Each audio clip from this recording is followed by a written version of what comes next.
دوسرے کو حق بات کی وصیت کرتے رہے، ایک دوسرے کو حق بات کی تلقین کرتے رہے۔ اے اللہ حق کسے کہا جاتا ہے؟ اے اللہ آپ بتائیں تو صحیح حق کی تعریف کیا ہے؟ فرمایا باطل کے مقابلے میں جو کام کیا جائے گا اسے حق کہا جاتا ہے۔ اور قرآن کہتا ہے سورہ بنی اسرائیل وَبِالْحَقِّ أَنزَلْنَاهُ وَبِالْحَقِّ نَزَلَ،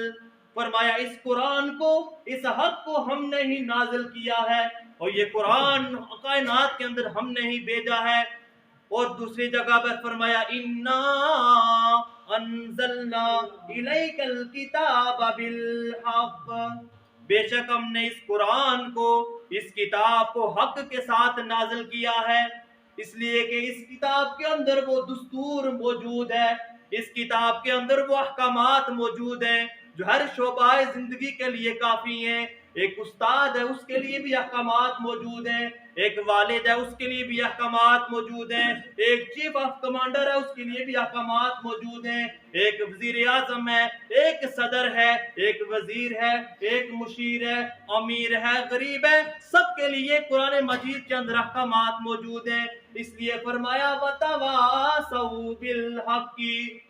جو لوگ ایک دوسرے کو قرآن کی وصیت کرتے ہیں، جو لوگ ایک دوسرے کو قرآن کی نصیحت کرتے ہیں، صحابہ کرام جب آپس میں ملتے تھے اس سورت کو دہراتے تھے وَالْعَصْرِ إِنَّ الْإِنسَانَ لَفِي خُسْرٍ إِلَّا الَّذِينَ آمَنُوا وَعَمِلُوا الصَّالِحَاتِ وَتَوَاصَوْا بِالْحَقِّ، ایک دوسرے کو حق کی وصیت کرتے تھے، قرآن کی تلقین کرتے تھے۔ تو گویا اللہ کی نظر میں جو حق ہے وہ قرآن مجید فرقان حمید ہے۔ تمام کا تمام قرآن یہ اللہ کی طرف سے نازل کردہ، نازل شدہ کتاب ہے، اور یہ تمام کا تمام قرآن حق کے اوپر مبنی ہے، تمام کا تمام قرآن حق کے اوپر مبنی ہے۔ اور آج اس قرآن کو مسلمان چھوڑ بیٹھا، اس وجہ سے وہ ذلت اور رسوائی کے گڑھوں میں جا چکا،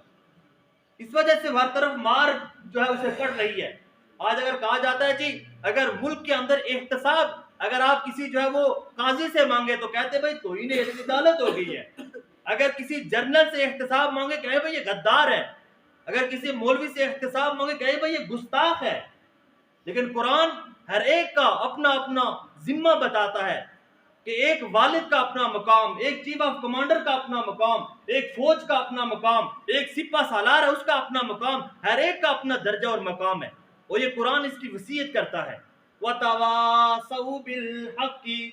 اور ایک دوسرے کو حق کی وصیت کرتے ہیں۔ لیکن جب حق بات کہی جاتی ہے اس وقت مشکلات آتی ہیں، اس وقت پریشانیاں آتی ہیں، اپنے بھی مخالف ہو جاتے ہیں۔ فرمایا حق کہنے کے اوپر جو تکلیفیں تمہیں پہنچتی ہیں، جو آزمائش تم پر آتی ہیں، وَتَوَاصَوْا بِالصَّبْرِ، ان تکلیفوں کے اوپر صبر کا دامن نہ چھوڑنا، ان تکلیفوں کے اوپر صبر کرنا۔ دوسرے مقام پر قرآن کہتا ہے یا ایھا الذین آمنوا استعینوا بالصبر والصلاۃ، اے ایمان والو مدد حاصل کرو اللہ سے، بالصبر والصلاۃ، صبر کے ساتھ، صبر کے ساتھ، نماز کے ساتھ۔ اس صبر کا دامن تم نہ چھوڑنا۔ ارے سارے تمہیں چھوڑ دیتے ہیں کوئی مسئلہ نہیں، صبر کی وجہ سے تمہارے اپنے تمہارے بیگانے ہو جاتے ہیں کوئی مسئلہ نہیں، اس لیے کہ جو صبر کرنے والا ہوتا ہے ان اللہ مع الصابرین، بے شک اللہ صبر کرنے والوں کے ساتھ ہوتا ہے، بے شک اللہ صبر کرنے والوں کا ساتھی ہوتا ہے۔ جب آپ حق بات کریں گے تیروں کا نشانہ آپ کی طرف ہوگا، توپوں کا نشانہ آپ کی طرف ہوگا، تانوں کا نشانہ آپ بن جائیں گے، لیکن اس حال میں صبر کا دامن نہیں چھوڑنا۔ جو لوگ صبر کرتے، فرمایا الذین اذا اصابتهم مصیبہ قالوا انا للہ وانا الیہ راجعون، جو اہل ایمان ہوتے ہیں جب انہیں کوئی تکلیف پہنچتی ہے، جب ان پر کوئی آزمائش آتی ہے، وہ کوئی واویلا نہیں کرتے، وہ اللہ سے شکوہ شکایات نہیں کرتے، کہتے ہیں قالوا انا للہ، اے اللہ ہم تیرے ہی ہیں،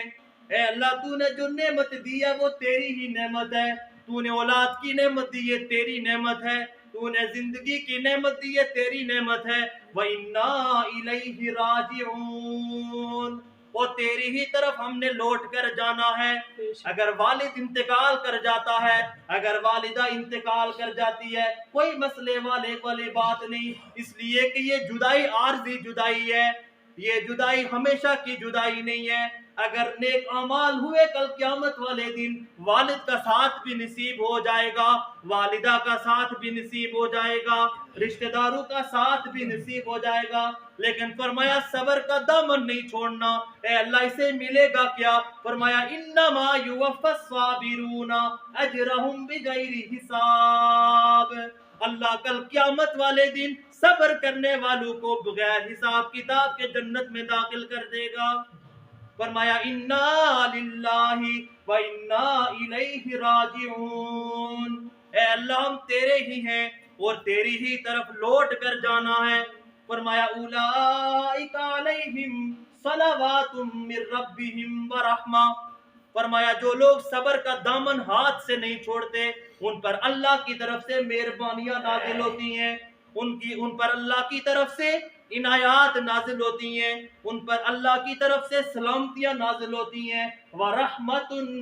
اور خصوصی رحمت نازل ہوتی ہے، وَأُولَئِكَ هُمُ الْمُهْتَدُونَ، اور یہی لوگ ہدایت یافتہ ہیں۔ تو میرے دوستو